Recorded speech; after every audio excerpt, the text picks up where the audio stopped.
High school की एक party को दिखाया जाता है जहां पर 4 लड़के होते हैं जिनका नाम कैलिब, पोग, रीड और टाइलर है। ये सब भी विच फैमिली से ताल्लुक रखते हैं। दरअसल जो भी इप्सविच फैमिली का बच्चा होता है उसकी शक्तियाँ 13 साल की उम्र में शुरू होती है और 18 साल का होते होते उसके अंदर उसकी पूरी शक्तियाँ आ जाती हैं। अब कैलिब जब अपने तीनों साथियों के साथ हाई स्कूल की बोन नाइट पार्टी को अटेंड कर रहा होता है, एंजॉय कर रहा होता है, तभी पोग की जो गर्लफ्रेंड होती है वो कैलिब को एक लड़की से मिलाती है जिसका नाम सैरा है, जिसने अभी अभी बॉस्टन के पब्लिक स्कूल से इनके स्कूल में अपना ट्रांसफर करवाया है। और जब कैलिब उसे देखता है तो पहली नजर में उससे प्यार हो जाता है। दरअसल अब वो उसे पसंद करने लगा है। यहाँ पर पोग की गर्लफ्रेंड को इन्हीं के स्कूल की एक लड़की उल्टा सीधा बोलना शुरू कर देती है। उन दोनों के बीच में बहस हो जाती है। इस लड़की का बॉयफ्रेंड भी पोग की गर्लफ्रेंड को उल्टा सीधा कहना शुरू कर देता है, जिससे ये अपनी शक्तियों से उस लड़के के ऊपर दूसरे लड़के को वॉमिट करवा देते हैं और सब उसका मजाक उड़ाते हैं। दरअसल अपनी शक्तियों का इस्तेमाल तो करते हैं लेकिन सबसे छुपकर। यहाँ एक और लड़के को दिखाया जाता है जिसका नाम चेस कॉलिंस होता है।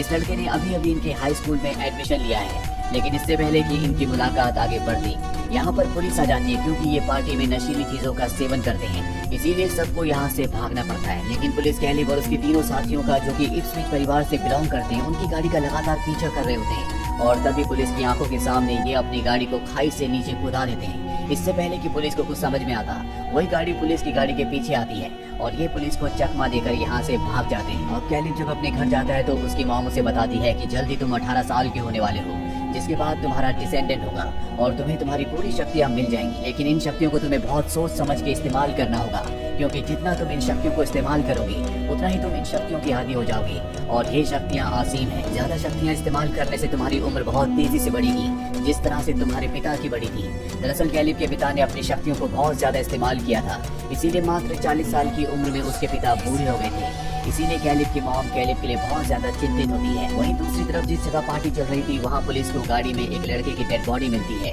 जिसे बहुत अजीब तरीके से मारा गया होता है। और जब कैलिब को बात पता चलती है तो उसे अपने साथी यानी कि जो इप्सविच परिवार का एक वंशज है जिसका नाम रीड है उस पर शक होता है, क्योंकि वो अपनी शक्तियों का सबसे ज्यादा इस्तेमाल करता है और ना ही वो कभी अपने गुस्से को कंट्रोल कर पाता है। वो अपने साथी पोग को कॉल करता है और उसे बताता है कि मुझे रीड पर शक है। और तभी वो देखता है कि उसके बगल वाली सीट में वही लड़का बैठा हुआ है जिस लड़के का एक रात पहले किसी ने फोन कर दिया था, यानी कि ये उसकी आत्मा है। इससे वो डिस्ट्रैक्ट हो जाता है और कैलिब की गाड़ी सामने आ रहे ट्रक से टकरा जाती है, लेकिन कैलिब अपनी शक्तियों से अपनी गाड़ी को वहाँ से बचाकर निकाल लेता है। कैलिब को कुछ समझ नहीं आता कि ये कौन है जो उनके साथ ये गेम खेल रहा है। कैलिब पोग की गर्लफ्रेंड से एक स्टोर में मिलता है जिसके साथ सैरा भी होती है। दरअसल सैरा और पोग की गर्लफ्रेंड दोनों रूममेट्स होते हैं। यहाँ पर पोग की गर्लफ्रेंड सैरा को और कैलिब को मूवी पर चलने के लिए कहती है, लेकिन कैलिब मना कर देता है। वो कहता है कि मुझे काम है। ये सुनने के बाद सैरा भी मना कर देती है, क्योंकि सैरा भी कहीं ना कहीं उसे दिली दिल पसंद करती है। और इसके बाद सैरा को कैलिब अपने साथ ड्राइव पर ले जाता है, जहाँ पर वो एक बहुत ही पुराने घर के सामने गाड़ी को रोक देता है। वो सैरा से कहता है कि मुझे काम है, मैं जल्दी वापस आ जाऊंगा।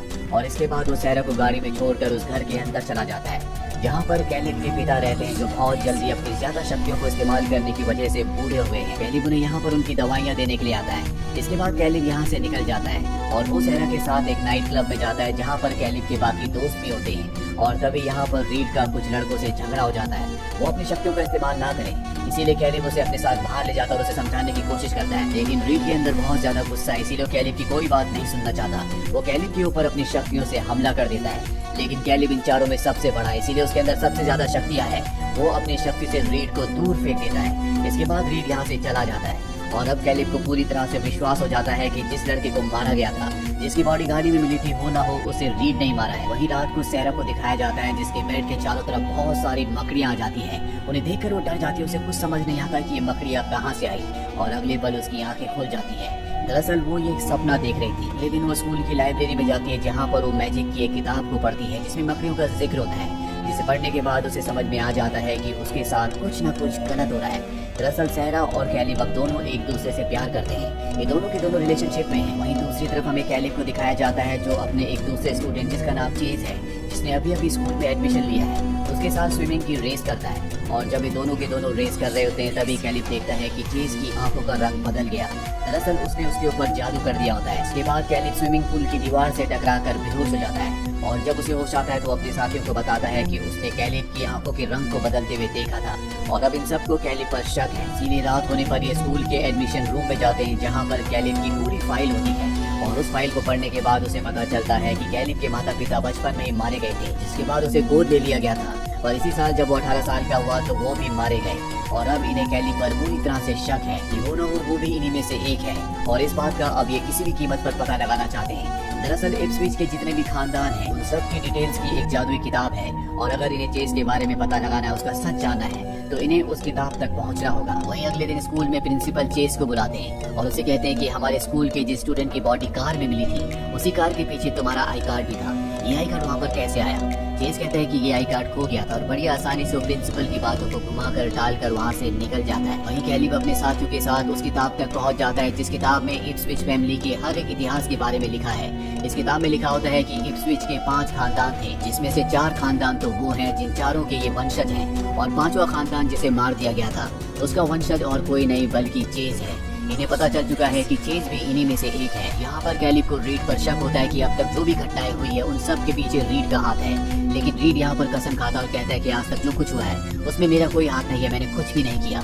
और अब उसे समझ में आ जाता है कि शायद ये जो कुछ हो रहा है ये और कोई नहीं बल्कि चेज कर रहा है। अब जब ये सब कुछ सोच रहे होते हैं तभी कैलिब को सारा का कॉल आता है। वो उसे अपने मकड़ियों के सपनों के बारे में बताती है, साथ ही ये भी बताती है कि पोप की जो गर्लफ्रेंड है, जो मेरी रूममेट है, वो बहुत ज्यादा बीमार हो गई है, वो हॉस्पिटल में है और डॉक्टर ने कहा है कि शायद इसे मकड़ियों ने काटा है। ये सुनने के बाद कैलिब सारा के पास चला जाता है। साथ ही पॉक भी अपनी गर्लफ्रेंड को देखने के लिए हॉस्पिटल की तरफ निकलता है, लेकिन इससे पहले कि वो हॉस्पिटल पहुंचता उसके सामने चेज आ जाता है जो उस पर हमला कर देता है। चेज उससे बहुत ज्यादा शक्तिशाली है क्योंकि वो 18 साल का हो चुका है, यानी कि उसे उसकी पूरी शक्तियां मिल चुकी हैं और पॉक चाहकर भी उसके सामने नहीं टिक सकता, इसीलिए पॉक को बहुत बुरी तरह से जख्मी कर देता है। वही चेज जब सारा के घर पहुंचता है तो देखता है कि वहाँ पर चेज पहले से बैठा है जिसने सारा को बेहोश कर दिया है। वो उससे पूछता है कि तुम ये सब क्यों कर रहे हो? चेज कहता है कि मुझे तुम चारों की शक्तियाँ चाहिए ताकि मैं अपनी शक्तियों को और भी बढ़ा सकूं। कल तुम 18 साल के पूरे होने वाले हो और जब तुम 18 साल की हो जाओगे, तुम्हारा रिचुअल हो जाएगा, तो मैं तुमसे तुम्हारी शक्तियाँ ले लूंगा।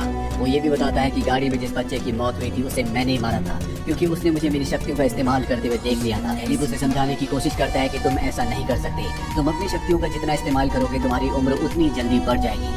चेज कहता है इसीलिए मैं तुम चारों की शक्तियाँ लेना चाहता हूँ ताकि ज्यादा से ज्यादा शक्तियाँ इस्तेमाल करने के बाद भी मेरी उम्र ना बढ़े। मैं कल तुम्हारे घर जरूर आऊंगा। ये कहकर वो वहाँ से चला जाता है और यहाँ पर जो मिरर टूटा होता है पहले की तरह बिल्कुल ठीक हो जाता है ताकि किसी को कुछ पता ना चले। इससे हमें पता चलता है कि चेज कितना शक्तिशाली है। वही कैलिब को दिखाया जाता है जो अपनी दोस्त पोप को हॉस्पिटल देखने जाता है जिसे चेज ने बहुत बुरी तरह से जख्मी कर दिया होता है और अब वो किसी भी तरह से चेज से बदला लेना चाहता है, उसे सबक सिखाना चाहता है, लेकिन वो जानता है कि फिलहाल वो उसके सामने टिक नहीं सकता, इसीलिए सबसे पहले उसे 18 साल का पूरा होना होगा जो वो एक दिन बाद होगा। अब जब वो नीचे जाता है तो वहाँ पर सहरा होती है।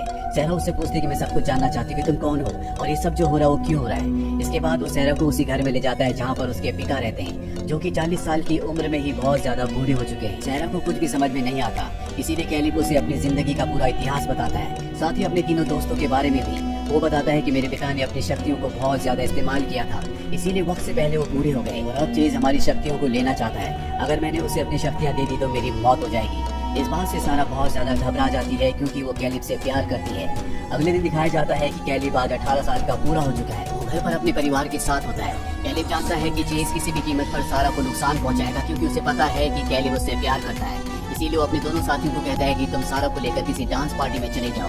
चेज चाहकर भी भीड़ में अपनी शक्तियों का इस्तेमाल नहीं करेगा। कैलिब की बात मानकर उसके दोनों दोस्त सारा को लेकर वहाँ से निकल जाते हैं और खुद कैलिब चेज का सामना करने के लिए जंगल की तरफ निकल पड़ता है जहाँ पर वो रहता है। और जब वो जगह पहुँचता है तो देखता है कि चेज ने वहाँ पर सारा को बंदी बना रखा है। दरअसल उसने उसके दोनों दोस्तों को हराकर सारा को किडनैप कर लिया है और अब यहाँ पर चेज और कैलिब के बीच में भयानक फाइट होती है। दोनों के दोनों अपनी अपनी शक्तियों का इस्तेमाल करते हैं, लेकिन फिर भी कैलिब चेज की शक्तियों के सामने टिक नहीं पा रहा होता क्योंकि अभी तक उसका रिचुअल नहीं हुआ जो कि 11:12 पर होगा और तभी 11:12 हो जाते हैं और कैलिब के अंदर उसकी शक्तियां आना शुरू हो जाती हैं। लेकिन इसका भी कोई फायदा नहीं होता क्योंकि चेज ने अपनी शक्तियों को बहुत ज्यादा बढ़ा रखा है।